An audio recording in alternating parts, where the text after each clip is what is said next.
하나님께서 우리에게 가족이라는 울타리를 허락해 주셨습니다. 가족은 우리의 몸과 마음이 쉴 수 있고 재충전할 수 있는 곳입니다. 가족관계는 피로 맺어진 관계여서 끊으려야 해도 끊을 수 없는 관계입니다. 가족관계는 어떠한 관계보다 가깝고 밀접한 관계입니다. 그런데 가장 가까워야 할 가족이 때로는 가장 먼 관계가 될 수도 있고 다른 사람들보다 더 어려운 관계가 될 수도 있습니다. 만약 가족관계가 끊어지거나 균열이 있다면 그로 인해 항상 마음이 무겁고 그늘져 있을 것입니다. 관계가 형통한 것만큼 우리 마음을 평안하게 하는 것은 없습니다. 이런 의미에서 우리는 어떻게 깨어진 관계를 건강한 관계로 회복할 수 있는지 함께 나누기를 원합니다. 첫째, 생명을 소중하게 여겨야 합니다. 관계가 틀어지면 서로 소원해집니다. 얼굴을 맞대는 것도 힘들기 때문에 서로 얼굴을 보지 않으려고 합니다. 그저 만나지 않는 것이 관계를 더 악화시키지 않기에 최선의 방법이라고 생각합니다. 하지만 그렇더라도 우리는 생명을 하나님처럼 소중하게 다루어야 합니다. 아무리 원수 같아도 그 사람의 생명을 소중하게 여겨야 합니다. 다윗의 아들들 간에 심각한 문제가 있었습니다. 암논은 이봇 동생 다말을 연모하다가 강제로 동침을 하게 되었습니다. 압살롬은 이에 대해서 암논을 앙심을 품고 있다가 기회가 되었을 때 암논을 죽였습니다. 그리고 구술에 있는 외할아버지 집으로 도망을 가게 됩니다. 아버지 다윗의 입장에서 암논은 죽어서 잃었고 압살롬은 살인해서 도망을 가게 된 것입니다. 그렇게 3년이라는 세월이 지나갔습니다. 다윗은 압살롬을 향하여 간절한 마음이 있었고 암논의 죽음에 대해서 위로를 받았습니다. 다윗의 신복 요압은 이런 다윗의 마음을 헤아렸습니다. 아무리 자식이 죄를 지었어도 부모는 자식에 대해서 항상 애틋한 마음이 있습니다. 그래서 요압은 다윗과 압살롬 간의 화해를 위해서 한 가지 묘안을 꾸밉니다. 요압은 두고아에 사람을 보내서 지혜로운 여인 하나를 데려오게 합니다. 그리고 그 여인으로 하여금 다윗 앞에서 연극을 하게 합니다. 마치 상주가 된 것처럼 상복을 입고 기름을 바르지 않고 죽은 사람을 위하여 오래 슬퍼한 여인같이 하라고 했습니다. 그리고 다윗 앞에서 할 말을 일러 주었습니다. 두고아 여인은 요압이 시킨 대로 다윗 왕 앞에서 엎드려 자기를 도와달라고 합니다. 왕의 임무 중에 하나는 재판장 임무입니다. 다윗이 재판장으로서 임무를 행하는 날에 여인이 다윗 앞에 엎드려 도움을 청했습니다. 과부는 다윗에게 자기는 진정으로 남편이 죽은 과부라고 합니다. 자기에게 아들 둘이 있는데 둘이 싸우는데 말리는 사람이 아무도 없어서 한 아이가 다른 아이를 쳐 죽였다고 합니다. 그러자 온 족속이 일어나서 그 여인에게 그 동생을 쳐 죽인 자를 내놓으라는 것입니다. 자기들이 동생을 죽인 죄를 갚아서 그를 죽여야 한다는 것입니다. 그런데 만약 큰아들까지 그렇게 죽이게 되면 자기에게 남아있는 숯불까지 꺼서 자기 남편의 이름과 씨를 세상에 남겨두지 않게 된다는 것입니다. 대를 이을 자가 없다는 것입니다. 자기에게는 아무것도 남지 않게 된다는 것입니다. 여인이 이렇게 말했을 때 다윗은 여인에게 집에 가 있으라고 합니다. 자기가 생각해보고 명령을 내릴 것이라고 합니다. 하지만 그 여인은 물러서지 않습니다. 두고아 여인은 왕이 내리는 판단으로 인해서 왕이 비난을 받게 되면 그 죄는 자기와 자기 아버지 집으로 돌릴 것이고 왕과 왕위는 허물이 없을 것이라고 합니다. 다윗은 그 여인의 심정을 헤아리게 되었습니다. 그래서 다윗은 누구든지 여인에게 말하는 자를 데려오라고 합니다. 그가 다시는 그 여인을 건드리지 못하게 하겠다는 것입니다. 여인은 적극적으로 왕에게 원수 갚는 자가 다 더 죽이지 못하게 해달라고 간청합니다. 자기 아들을 죽일까 두렵다는 것입니다. 그러자 다윗은 여호와께서 살아계심을 두고 맹세를 하면서 내 아들의 머리카락 하나도 땅에 떨어지지 아니할 것이라고 합니다. 그 여인은 다윗에게 자기 아들의 생명을 보호해 준다는 확언을 받게 되었습니다. 그런데 이 여인의 이야기는 꾸며낸 이야기입니다. 두고아 여인은 본론으로 들어갑니다. 사실 이 이야기는 다윗의 이야기입니다. 다윗은 아들이 다른 아들을 죽여서 살인을 저질렀는데도 긍휼을 베풀어서 그를 죽이지 못하게 하겠다고 말한 것처럼 다윗 왕도 압살롬에 대해서 긍휼을 베풀어야 한다는 것입니다. 13절에 여인이 이르되 그러면 어찌하여 왕께서 하나님의 백성에 대하여 이 같은 생각을 하셨나이까? 이 말씀을 하심으로 왕께서 죄 있는 사람같이 되심은 그 내쫓긴 자를 왕께서 집으로 돌아오게 하지 아니하심이니이다.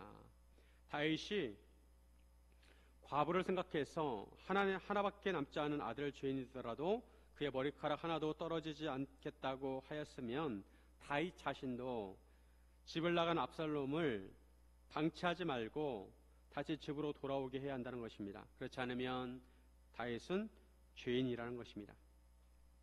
압살롬이 비록 형 암논을 죽인 죄인이지만 그럼에도 그를 거두어야 한다는 것입니다. 사람들은 다 죽기 마련인데 땅에 쏟아진 물을 다시 담지 못함같이 하나님께서도 생명을 빼앗지 아니하시고 내쫓긴 사람이라 하더라도 다시 돌아올 수 있도록 길을 만드신다는 것입니다.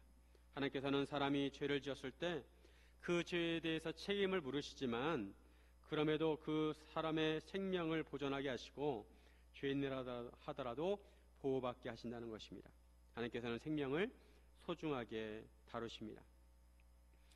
인류의 최초의 살인은 가인과 아벨 사이에 일어났습니다. 가인은 하나님께서 그와 그의 제사를 받지 않으시고 아벨과 아벨의 제사를 받으심으로 인해서 아벨을 시기해서 아벨을 죽이게 됩니다.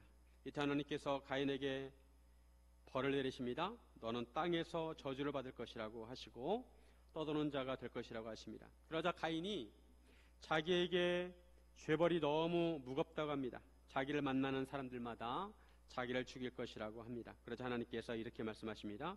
창세기 4장 15절에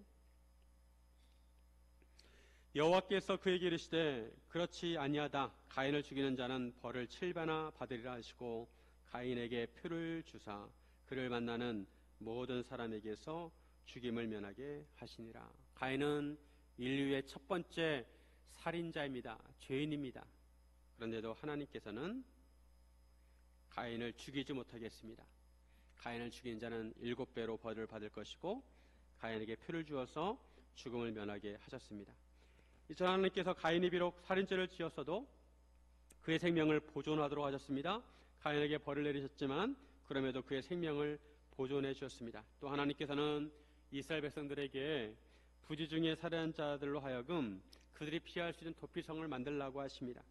의도적으로 사람을 죽이지 않고 잘못해서 사고로 사람을 죽였을 때 그런 사람들이 목숨을 부지하도록 도피성을 만들어서 그곳에 피하도록 했습니다. 그래서 전국에 6개를 만들었는데 언제든지 도피성으로 갈 수 있도록 길을 정비하게 하셨고 또 그 거리를 감안해서 거리를 따져서 6개를 도피성을 만들었습니다.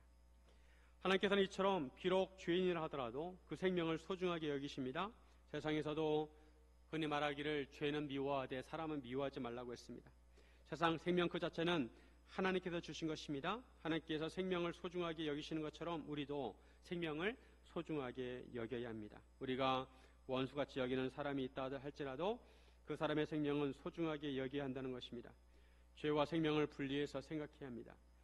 관계가 서로 좋지 않으면 그 사람에 대한 모든 것을 미워하고 싫어하는 경향이 있습니다. 그런데 그 사람에 대해서 죄는 미워하되 생명을 소중히 여겨야 합니다. 하나님께서는 악인이라도 살기를 바라십니다. 하나님께서 궁극적으로 바라시는 것은 악인이라도 그 악을 버리고 살기를 바라시는 것입니다. 다윗 자신도 생명을 소중하게 여겼습니다. 비록 사울이 원수같이 다윗을 죽이려고 달려들었지만 다윗이 사울을 죽일 수 있는 기회가 있었음에도 그의 생명을 소중하게 여겨서 그를 죽이지 않았습니다. 사울의 생명을 하나님께 맡겼습니다. 다윗 입장에서 아무 죄가 없는 자기를 죽이려고 하는 사울이 미울 수 있지만 그럼에도 그의 생명은 건들지 않았습니다. 사람은 자기가 미워하고 원수처럼 여기는 사람을 제거하려고 합니다. 그래서 예수님께서 형제를 미워하면 이미 살인한 자라고 하셨습니다. 우리는 관계가 틀어진 사람이 있다 하더라도 그 생명 자체는 소중하게 여겨야 합니다.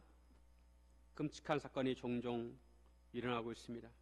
최근에도 그런 사건들이 일어났습니다. 작년에도 묻지마 사건이 있었습니다. 오늘날 생명을 경시하는 풍조가 있습니다. 생명을 너무 가볍게 여깁니다. 하나님께서는 생명을 소중하게 여기십니다. 생명을 사랑하십니다.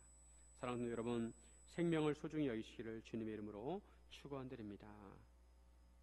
둘째, 마음으로 용납해야 합니다.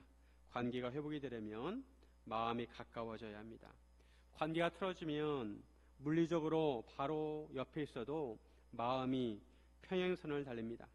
서로 마음이 만나지 못합니다. 몸은 가까운데 마음은 멉니다. 한 집에 살아도 마음이 너무 멀리 있습니다. 관계가 회복이 되려면 마음이 가까워져야 합니다. 다윗은 드고와 여인에게 숨기지 말고 말하라고 합니다. 이 모든 일에 요압이 너와 함께 하였느냐 물었습니다. 그러자 그 여인이 그렇다고 인정을 합니다. 요압이 자기에게 명령해야 했고 요압이 이 모든 말을 자기 입에 넣어 주었다는 것입니다. 요압이 대본을 쓰고 그대로 자기는 연극을 했다는 것입니다. 다윗은 요압에게 자기가 이 일을 허락한다고 하면서 가서 청년 압살롬을 데려오라고 합니다. 요압은 땅에 엎드려 절을 하고 왕을 위하여 복을 빌고 일어나서 그 술로 가서 압살롬을 데리고 예루살렘으로 오게 되었습니다. 압살롬은 3년 만에 예루살렘으로 돌아오게 되었습니다. 다윗과 압살롬의 육체적인 관계가 가까워졌습니다. 그런데 다윗이 이상한 말을 합니다. 24절에 왕이 이르되 그를 그의 집으로 물러가게 하여 내 얼굴을 볼 수 없게 하라 하매 압살롬이 자기 집으로 돌아가고 왕의 얼굴을 보지 못하니라. 다윗은 압살롬이 예루살렘으로 돌아왔지만 압살롬을 만나지 않았습니다. 압살롬으로 하여금 그의 집으로 돌아가라고 하였습니다. 다윗은 마음에 철벽을 치고 압살롬의 얼굴을 보지 않았습니다. 다윗은 압살롬을 구술에서 예루살렘으로 돌아오게 허락하였지만 왜 압살롬을 만나지 않았을까요? 압살롬을 향한 다윗의 마음이 간절하다고 하였습니다. 압살롬을 매우 보고 싶다는 것입니다. 그런데도 다윗은 왜 압살롬을 만나지 않았을까요? 다윗은 속으로 여러 마음이 들었을 것입니다. 아버지로서의 다윗은 당장이라도 압살롬을 만나서 그를 만나보고 싶었을 것입니다. 하지만 왕으로서의 다윗은 압살롬을 징벌해야 합니다. 첫 번째 아들 암논이 죽었기에 이제 서열상 압살롬이 장남이라고 할 수가 있습니다. 하지만 형을 죽인 아들에게 왕의 자리를 넘겨주고 싶지 않았을 것입니다. 만약 다윗이 압살롬을 만나고 그를 용서해 준다면 왕으로서의 일을 공정하지 않게 처리한 것처럼 보일 수 있습니다. 그렇게 되면 나라의 기강이 해이질 수 있습니다. 그리고 다시는 그런 일이 일어나서는 안 됩니다. 다윗은 아버지로서의 입장과 왕으로서의 입장이 달랐습니다. 아버지로서의 입장은 긍휼을 베풀어야 하지만 왕으로서의 입장은 공의를 세워야 합니다. 그래서 다윗은 이러지도 못하고 저러지도 못했습니다. 그래서 아들 압살롬과의 관계를 풀지 못하고 방치해 두었습니다. 풀기 어려운 문제는 그냥 한쪽으로 제껴놓고 계속 미루듯이 풀려고 하지 않았습니다. 다윗은 압살롬과의 관계를 풀기가 어려웠습니다. 몸은 가까이 왔지만 마음이 아직 멀었습니다. 인정으로는 아들을 보고 싶었지만 머리로는 그를 용납하기가 쉽지 않았습니다. 그래서 압살롬을 예루살렘으로 돌아오게 하였지만 그의 얼굴을 보지 않았습니다. 하지만 문제는 계속 미룬다고 해결되는 것이 아닙니다. 어떤 문제는 시간이 해결해 주는 문제도 있습니다. 시간이 지나면 자연스럽게 해결이 되는 문제가 있습니다. 하지만 어떤 문제는 시간이 아무리 오래 흘러도 해결이 되지 않습니다. 인간의 죄 문제가 그렇습니다. 인간의 죄 문제는 인간이 해결할 수 없고 시간이 아무리 오래 흘러도 해결할 수가 없습니다. 몇 천 년, 몇만 년, 몇십만 년이 흘러도 인간의 죄 문제는 해결되지 않습니다. 하나님께서는 인간의 죄 문제를 예수님의 십자가로 해결하셨습니다. 하나님께서는 인간을 근본적으로 사랑하십니다. 하지만 인간의 죄는 미워하십니다. 인간의 죄는 반드시 심판하셔야 합니다. 이것이 딜레마입니다. 하나님께서 이 문제를 해결하기 위해서 독생자 예수님을 이 땅에 보내주셨습니다. 예수님께서 친히 사람이 되셔서 인간을 대표해서 인간의 죄를 짊어지시고 십자가에 달리셨습니다. 그리고 우리를 대신해 하나님의 심판을 받으셨습니다. 하나님께서 십자가를 통해 우리를 얼마나 사랑하시는지 그 사랑을 보여주었습니다. 하나님께서 우리를 얼마나 사랑하시느냐 하면 하나밖에 없는 아들을 우리를 위해서 내어주셨습니다. 우리 중에 자식이 10명이라도 그 중에 하나라도 내어줄 사람이 없을 것입니다. 자식은 아무리 못났어도 다 소중합니다. 그런데 하나님께서는 하나밖에 없는 아들을 우리에게 내어주셨습니다. 또 하나님께서는 십자가에서 공의를 세우셨습니다. 하나님께서 인간을 대신해서 예수님을 징벌하셨습니다. 인간의 죄를 심판하셨습니다. 예수님께서는 십자가로 하나님과 인간 사이에 있는 담을 허무셨습니다. 그래서 하나님과 인간 사이에 가까워지게 되었습니다. 그전에는 인간의 죄로 인해 하나님께 가까이 나아갈 수가 없었습니다. 그런데 이제 예수를 믿으면 예수님의 보혈을 의지해서 은혜의 보좌 앞에 언제든지 담대히 나아갈 수가 있게 되었습니다. 그전에는 하나님과의 거리가 너무나 멀어서 가까이 갈래야 갈 수가 없었습니다. 하나님께 가까이 나가다가 죽게 됩니다. 그런데 예수님의 십자가로 하나님과의 관계가 가까워졌습니다. 그뿐 아니라 하나님께서 우리에게 성령님을 보내주셔서 하나님의 영이신 성령님이 우리 안에 내주해 계십니다. 십자가 이전에는 하나님과 인간의 관계가 가장 멀었습니다. 그런데 이제 십자가를 통해 하나님과 인간의 관계가 가장 가까운 관계가 되었습니다. 이 세상에 무엇으로도 하나님의 사랑을 끊을 수가 없습니다. 아무리 세상의 권력자라 하더라도 죽음도 사탄, 마귀도 우리 하나님의 사랑에서 끊을 수 없습니다. 우리가 관계를 회복할 때도 마찬가지입니다. 우리가 십자가를 져야 합니다. 십자가를 져야 관계를 회복할 수가 있습니다. 십자가는 희생이고 헌신이고 사랑입니다. 우리가 십자가를 질 때 관계를 회복할 수 있습니다. 내가 죽고 내 안에 예수님께서 사셔야 관계를 회복할 수가 있습니다. 물론 우리 힘으로는 부족합니다. 성령님께서 도와주셔야 합니다. 손양 목사님은 1948년 여순 사건 때 동신이와 동인이 두 아들을 죽인 그 사람을 양자로 삼았습니다. 아들 하나도 아까운데 두 아들을 한꺼번에 잃었습니다. 눈에 넣어도 아프지 않을 아들들을 죽인 자를 자기 집에 들이고 매일 얼굴을 보면 그 마음이 어떨까요? 아무리 양자로 삼았어도 인간적으로 그를 사랑하기보다 미워하는 마음이 들 것입니다. 그런데도 손영 목사님은 그런 안재선을 양자로 삼아 키웠습니다. 사형을 선도받고 죽을 운명일 그를 구제해가지고 양자로 삼습니다. 그리고 이 안재선의 아들은 나중에 목사가 됩니다. 원수 같은 사람이지만 십자가로 품었습니다. 원수 같은 사람이 집안에 있을 때도 있습니다. 옛날에 할아버지와 할머니들이 나와서 퀴즈를 맞추는 프로그램이 있었습니다. 할머니가 할아버지에게 어떤 관계냐고 사회자가 묻습니다. 정답은 천생연분. 천생연분. 그런데 할머니가 왼수라고 합니다. 진행자가 어떻게 해서든 정답을 맞추게 하려고 정답이 4글자로 갑니다. 그래서 할머니가 하는 말이 평생 왼수. 할아버지가 평생 왼수라는 것입니다. 원수가 가족일 수 있습니다. 제가 아는 집사님도 형과 재산 문제 때문에 갈등이 있었습니다. 형이 자기 재산을 빼앗아 갔다는 것입니다. 그 문제로 잠도 못 자고 고민을 했습니다. 우리에게 원수 같은 사람이 있다면 마음으로 상대방을 용납해야 관계를 회복할 수가 있습니다. 인간적인 힘으로 할 수 없다면 성령님께서 도와달라고 우리는 기도해야 합니다. 하나님께서 십자가로 인간의 죄 문제를 해결하셨듯이 우리가 관계를 회복하려면 무언가 내 마음에 내려놓아야 합니다. 무언가 내려놓아야 마음이 가까워질 수 있고 관계가 회복이 될 수가 있습니다. 옛날에 어떤 두 형제가 길을 가다가 황금 덩어리를 동생이 발견을 했어요. 동생이 황금 덩어리를 주었습니다. 그때부터 분위기가 이상해집니다. 이 황금 덩어리를 나만 가져야 되나? 아니면 형과 나눠 가져야 되나? 아니면 형에게 다 줘야 되나? 그때부터 이상한 분위기가 생기고 긴장이 생겼습니다. 둘이 배를 타고 가다가 강을 건너가는데 갑자기 동생이 황금 덩어리를 강물에 그냥 풍덩 집어 던집니다. 형이 갑자기 왜 그러느냐고 묻자 동생이 하는 말이, 황금덩어리를 죽기 전까지는 형을 사랑하고 존경하는 마음이 있었는데 황금덩어리가 생기고 나서는 형을 경계하는 마음이 생겼다는 거예요. 마음에 담이 생겼다는 거예요.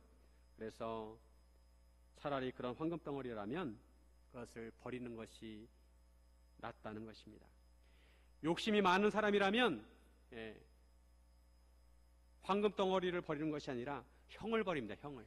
형을 집어 던질 것입니다. 하지만 이 동생은 형을 소중하게 여겼어요. 형과의 관계를 소중하게 여겨서 황금덩어리를 던졌어요. 현대사회는 관계보다 물질을 더 중요하게 생각하는 경향이 있습니다. 하지만 우리가 관계를 회복하기 위해서는 우리가 희생하고 버려야 합니다. 우리가 천국에 갈 때 돈을 가지고 가는 것이 아니라 관계는 남습니다. 마음으로 상대방을 인정하고 용납해야 관계를 회복할 수가 있습니다. 사랑하는 성도 여러분, 마음으로 용납하기를 주님의 이름으로 축원드립니다. 셋째, 눈높이를 낮춰야 합니다. 관계를 회복하려면 상대방에게 기대하는 마음의 기준을 낮춰야 합니다. 어른들이 아이들과 눈높이를 낮출 때 어린아이에게 어른과 눈높이를 맞추라고 하면 안 돼요. 어린이들은 그렇게 할 수가 없습니다. 어른이 어린이에게 눈높이를 맞춰야 합니다. 너무 상대방에 대해서 완벽한 것을 기대하지 말고 있는 그대로 받아들일 수 있어야 합니다. 우리 자신도 완벽하지 않으면서 상대방에게 완벽하기를 바라서는 안 됩니다. 기준을 낮춰야 합니다. 압살롬은 겉으로 보면 아주 멋진 사람이었습니다. 흠이 없이 완벽한 사람이었습니다. 25절에 보면 온 이스라엘 가운데에서 압살롬같이 아름다움으로 크게 칭찬받는 자가 없었으니 그는 발바닥부터 정수리까지 흠이 없음이라. 겉모습으로 보면 온 이스라엘 사람들이 압살롬의 아름다움을 흠모하고 칭찬했습니다. 그는 발바닥부터 정수리까지 흠이 없이 아주 매력적인 인물이었습니다. 그의 장점은 머리털이었습니다. 머리털이 많고 무거웠습니다. 그래서 연말마다 머리를 깎았는데 그 머리털을 깎을 때 무게를 재어보니까 200세겔, 무게가 2kg 정도 되었습니다. 또한 압살롬은 아들 셋, 딸 하나가 있었습니다. 그 딸의 이름이 다말입니다. 여동생 이름도 다말인데 딸의 이름도 다말이라고 지었습니다. 그만큼 압살롬은 여동생 다말의 일이 마음에 쓰였습니다. 압살롬이 예루살렘에 온 지 2년이 지났습니다. 그런데 그동안 2년이 지나도록 아버지 다윗 얼굴을 보지 못했습니다. 왕의 얼굴을 보지 못했습니다. 압살롬이 예루살렘으로 돌아올 때 아버지 다윗에게 혼날 것을 각오하고 돌아왔을 것입니다. 자기의 잘못도 알고 아버지가 벌을 내리면 그것을 감내할 각오로 왔을 것입니다. 그런데 예루살렘에 돌아왔는데도 아버지 다윗은 자기를 부르지 않습니다. 다른 왕자들과는 함께 식탁에 모여서 식사를 하는데 자기만은 부르지 않습니다. 아버지는 5년 동안 압살롬의 얼굴을 보지 않았습니다. 압살롬은 이런 현실이 너무 답답했습니다. 그래서 압살롬은 자기를 데려온 요압이 중재자가 되어서 왕을 만나게 해주기를 기대했습니다. 그래서 압살롬이 요압에게 사람을 보내서 계속 자기한테 오라고 합니다. 그런데 요압이 오지 않습니다. 또 사람을 보냈지만 역시 오지 않습니다. 그래서 압살롬이 자기 종들에게 심부름을 시키는데 요압의 밭이 자기 밭 근처에 있으니까 요압의 보리밭에 불을 지르라고 합니다. 압살롬의 종들이 시킨 대로 요압의 밭에 불을 질렀습니다. 그러자 요압이 눈을 부릅뜨며 압살롬을 찾아왔습니다. 그때 압살롬이 요압에게 어찌해야 내가 구술에서 돌아오게 되었나이까? 이렇게 왕의 얼굴을 볼 수 없으면 차라리 구술에 있는 것이 더 나았을 것이라고 왕에게 전해달라고 부탁을 하려고 했다는 것입니다. 그러면서 압살롬은 요압에게 자기로 하여금 왕의 얼굴을 볼 수 있게 해달라고 합니다. 만약 자기에게 죄가 있으면 왕이 자기를 죽여도 좋다는 것입니다. 왕이 죄를 물어서 자기를 죽여도 좋으니까 왕을 만나게 해달라는 것입니다. 압살롬은 어쨌거나 다윗과 문제를 풀고 싶었습니다. 이렇게 해서 요압이 다윗에게 압살롬의 말을 전하게 되었고 드디어 왕이 압살롬을 불러서 서로 만나게 되었습니다. 압살롬은 왕께 나아가 얼굴을 땅에 대고 절을 합니다. 5년 만에 아버지를 만나게 되었습니다. 그러자 왕이 압살롬과 입을 맞춥니다. 5년 만에 아버지와 아들이 상봉하게 되었습니다. 하지만 문제는 둘의 관계가 온전히 회복되지 않았다는 것입니다. 문제 해결을 너무 지연시켰는지, 아니면 압살롬의 마음에 진정한 회개가 없었는지, 아니면 아버지에 대한 앙심을 품었는지 모르지만 둘의 관계는 온전히 회복되지 않았습니다. 다윗은 압살롬과 입을 맞췄지만 압살롬은 다윗과 입을 맞추지 않았습니다. 몸은 서로 가까워졌지만 아직도 마음은 가까워지지 않았습니다. 이로 인해 이제 압살롬은 아버지 다윗의 왕권에 도전을 하게 됩니다. 관계가 더 틀어지게 됩니다. 하나님께서는 인간과의 관계를 회복하실 때 눈높이를 많이 낮추셨습니다. 하나님은 영이십니다. 그런데 예수님께서 성육신 하셔서 인간이 되셨습니다. 하나님 인간이 되시는 것은 고차원의 세계에서 저차원의 세계로 낮추신 것입니다. 인간이 개미가 되는 것보다 하나님이 인간이 되는 것이 더 낮추는 것입니다. 그뿐 아니라 예수님께서는 가장 낮은 자로 오셨습니다. 왕가에 태어나신 것이 아니라 목수의 아들로 태어나셨고, 목수의 가정에 태어나셨고, 방이 없어서 마구간에서 태어나셨습니다. 그뿐 아니라 가장 치욕스러운 방법으로 돌아가셨습니다. 가장 수치스럽게 돌아가셨습니다. 이처럼 하나님께서는 인간을 구원하시기 위해서 낮아지셨습니다. 그리고 인간에게 알려주신 구원의 길도 어려운 것이 아닙니다. 그저 예수를 믿기만 하면 구원을 받을 수 있게 하셨습니다. 모세가 놋뱀을 만들어서 높은 장대에 매달고 뱀에 물려 죽어가는 사람들로 하여금 그 놋뱀을 바라보면 살 것이라고 하였습니다. 단순히 장대에 있는 놋뱀만 바라보면 살게 됩니다. 그것처럼 우리가 구원을 받으려면 예수를 믿기만 하면 구원을 받을 수 있다는 것입니다. 하나님께서 인간의 눈높이 맞춰가지고 구원에 받을 수 있는 그 길의 수준을 낮춰놓으신 것입니다. 구약에서는 하나님께서 우리가 거룩해지려면 하나님처럼 거룩해야 한다고 하셨습니다. 하나님께서 주신 율법을 하나라도 어기면 구원을 받을 수 없습니다. 행위로 구원을 받을 수가 없습니다. 율법으로 구원을 받을 수 있는 인간이 아무도 없습니다. 그런데 예수님께서 복음을 들고 우리를 찾아오셨습니다. 그리고 이렇게 말씀하십니다. 마태복음 11장 29절에서 30절 같이 한번 읽습니다.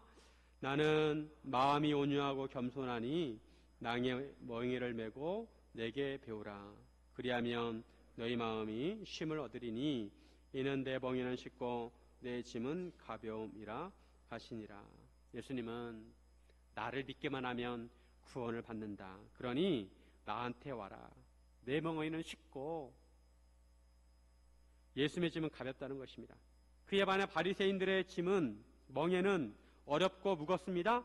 그들은 율법을 세분화해서 자기들 나름대로 규정을 만들어서 그걸 지켜야 구원을 받을 수 있다고 했습니다. 예수님께서는 이런 바리새인들을 외식하는 자라고 하셨습니다. 하나님께서는 인간을 구원하시려고 눈높이를 낮추셨습니다. 우리도 관계를 회복하려면 눈높이를 낮추어야 합니다. 한국은 지나치게 완벽을 추구합니다. 경쟁이 심하고 실수를 용납하지 않습니다. 사회 분위기가 이렇다 보니까 자살률이 세계 1위입니다. 1위. 애도 낳잖는데 세계에서 가장 애들을 낳는 나라가 우리나라인데 자살률도 세계 1위입니다. 자신에게도 가혹하고 다른 사람에게도 높은 기준을 들이댑니다. 다른 사람의 실수나 잘못을 용납하지 않습니다. 핀란드는 1990년대만 하더라도 자살률이 높았다고 합니다. 그런데 요즘은 핀란드가 살기 좋은 나라가 되었습니다. 살기 좋은 나라 중에 하나로 뽑힙니다. 핀란드에서는 실패의 날이 있어요. 실패의 날. 1910년부터 10월 13일을 실패의 날로 정해가지고 그날에는 실패하는 사람들을 축하하는 날입니다. 원래 핀란드에서 노키아라는 우리나라 핸드폰을 만드는 회사가 삼성이듯이 핀란드에서 노키아라는 그런 회사가 있었는데 그 회사가 쫄딱 망했어요. 그로 인해서 실업자들이 많이 생기게 됐는데 그런 사회적 분위기를 반등시키기 위해서 10월 13일을 실패의 날로 만들었습니다. 그래서 자기의 실패의 경험담을 얘기해 주면서 실패를 축하해 줍니다. 아기가 걸음을 걸을 때 수없이 넘어집니다. 넘어지는 것을 반복하면서 걷게 됩니다. 그처럼 어떤 일을 할 때도 한 번에 성공하기가 어렵습니다. 여러 번 실패해야 성공할 수가 있습니다. 사업을 해도 그렇고 여러 가지 일도 마찬가지입니다. 수없이 많은 실패가 거듭되어야 성공을 하게 된다는 것입니다. 그런데도 한국 사회에서는 완벽을 기대합니다. 한 번에 딱 한 번 주어진 기회에 모든 것을 성공하기를 기대합니다. 실패를 용납하지 않습니다. 하지만 인간은 그럴 수가 없습니다. 우리는 실패를 용납할 수 있어야 합니다. 상대방에 대해서, 실패한 사람에 대해서 괜찮아, 나도 옛날에 실패를 하다가 성공하게 됐어. 한 번 실패하면 괜찮아 하면서 용납할 수 있어야 한다는 것입니다. 우리는 관계에 있어서도 눈높이를 낮추어야 합니다.